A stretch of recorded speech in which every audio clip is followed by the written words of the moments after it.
आप अपने विचार रखें।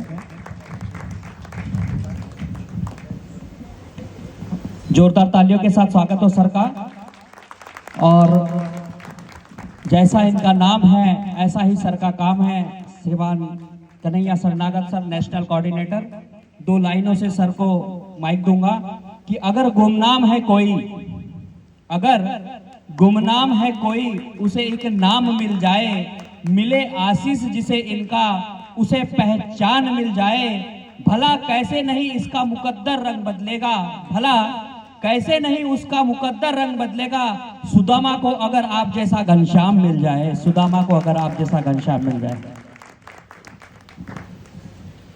जय जीवनदान, जय जीवनदान। भारत माता की, भारत माता की। सबसे पहले बहुत बहुत धन्यवाद करना चाहूँगा इस पावन भूमि को जहाँ मुझे आने का अवसर प्रदान हुआ। इस मातृभूमि को मैं प्रणाम करते हुए इतना जो खूबसूरत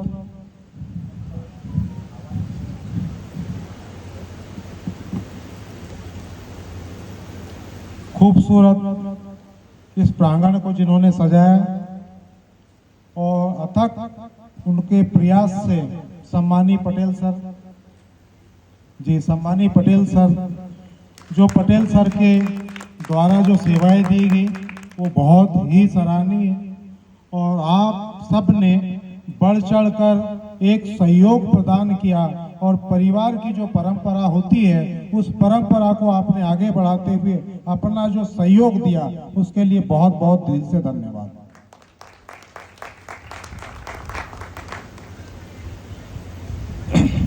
आज इस जीवनदान परिवार की जो स्थापना पवित्र सोच के साथ जिन्होंने की और ये हमें अवसर प्रदान किया कि हम एक दूसरे से जुड़ पाए, एक दूसरे से दुख सुख की बात रख पाए और एक दूसरे की मदद कर पाए, ऐसा खूबसूरत जिन्होंने सिस्टम बना के दिया। जीवनदान के फाउंडर सम्मानीय सुनील दत्त शर्मा सर, उनको भी हृदय के गहराई से प्रणाम करता हूँ।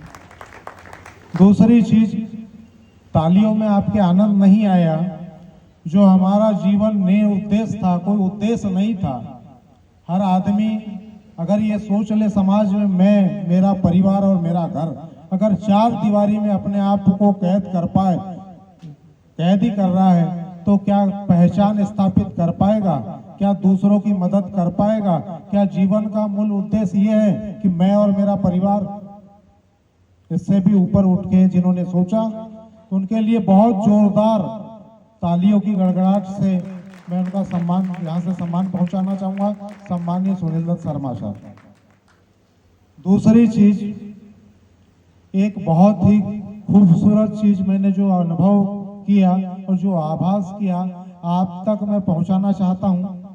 जब मैंने शुरुआत की, इस इंडस्ट्री का हिस्सा मैं बना हुआ हूं, न जाने क्या आया क्या गया, कहाँ क्या हुआ, वो बहुत लंबी कहानी हो जाएगी। लेकिन मैंने जीवनदान में शुरुआत की तो एक एमडी के बतौर एमडी के तौर पे तो उन्होंने शुरुआत की, मेरे साथ चर्चाएं हुई, लेकिन हमारे हमेशा मार्गदर्शक बने रहे और हमेशा समय समय पे सजेस्ट करते रहे। तो मैं और मेरा परिवार इनकी छत्र छाया में फूल पल रहा है। दूसरी चीज, जीवन में सही मार्गदर्शक का होना कितना इम्पोर्टेंट है, ये आप उदाहरण महाभारत से ले सकते हैं। दूसरी बात, क्या संभव है कि 100 व्यक्तियों से 5 व्यक्ति लड़े तो गणित यही कहेगा कि 100 व्यक्ति की विजय होगी, लेकिन ऐसा नहीं हुआ। महाभारत में 5 पांडवों की विजय हुई और उसमें मुख्य भूमिका किसने निभाई? श्री कृष्ण भगवान नहीं होते तो क्या संभव था? तो जीवन में मार्गदर्शक का बहुत बड़ा अहम रोल है। दूसरी चीज, जीवन में हमेशा हर आदमी का निजी स्वार्थ होता है, लेकिन एक बात मैं बोलना चाहूंगा, मैंने जो आभास किया है, देखा है, जिस व्यक्ति ने धन से नाता रखा, धन से रिश्ता रखा, आज वो कुछ दिन दुनिया में जिए, बहुत बेहतर जिंदगी जिए, लेकिन इस दुनिया से चले गए, इस दुनिया से चली गए। और जिनको कुछ नहीं था वो इतिहास में अमर हो गए, इतिहास में अमर हो गए।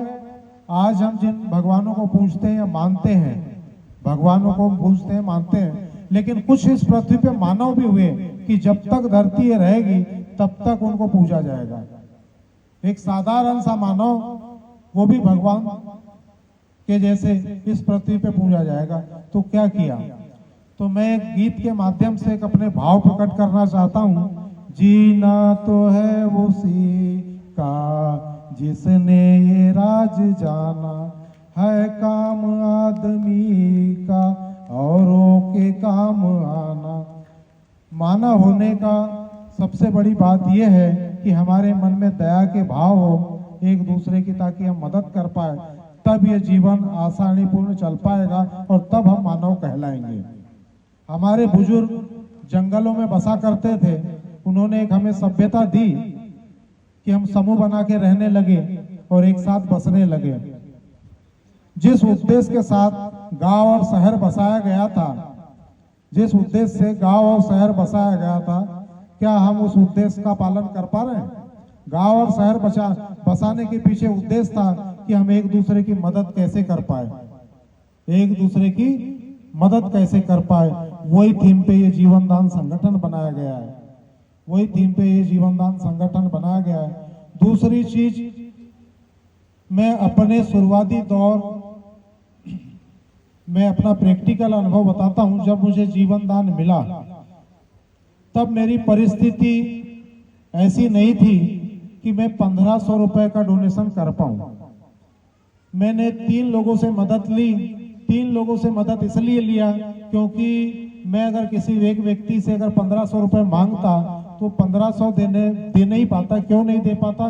क्योंकि व्यक्ति आकलन लगाता है, कैलकुलेशन लगाता है कि मैं 1500 रुपए दूंगा तो ये रिटर्न कब करेगा। तो मैंने 3 व्यक्तियों से व्यवस्था बनाई 1500 की और शुरुआत किया। जब मुझे जीवनदान मिला, आप यहाँ उपस्थित सभी सम्मानियों से ये जानना चाहता हूँ, आप स्वस्थ हैं, मस्त हैं, चल सकते हैं, दौड़ सकते हैं? लेकिन मेरे साथ ये परिस्थिति नहीं थी। मैं बेड रेस्ट पे था, मेरा एक्सीडेंट हुआ था। बेड रेस्ट से मैंने शुरुआत की, लोगों से चर्चा करते करते आज भी मैं चर्चा ही करते रहता हूँ। और जो कहानी रविराज पटेल सर से और सर के द्वारा सुना, वो एक कहानी बताते रहता हूँ। और बताते बताते आज 35,000 लोगों का मेरा परिवार हो चुका है। पहले 5 परिवार था मेरा, लेकिन मैं सबसे बड़ा इस दुनिया का अरबपति हूँ जो मुझे इतना बड़ा परिवार मिला। और मुझे क्या चाहिए? और ये जो प्यार मिला, तो मैंने शुरुआत की धीरे धीरे आज कारवा यहाँ तक पहुंचा। और परिस्थिति ये थी, एक वाक्य और भूल गया। मैंने दिमाग ये लगाया था कि 1500 रुपए का डोनेशन दूंगा और 15,000 रुपए का डोनेशन लूंगा।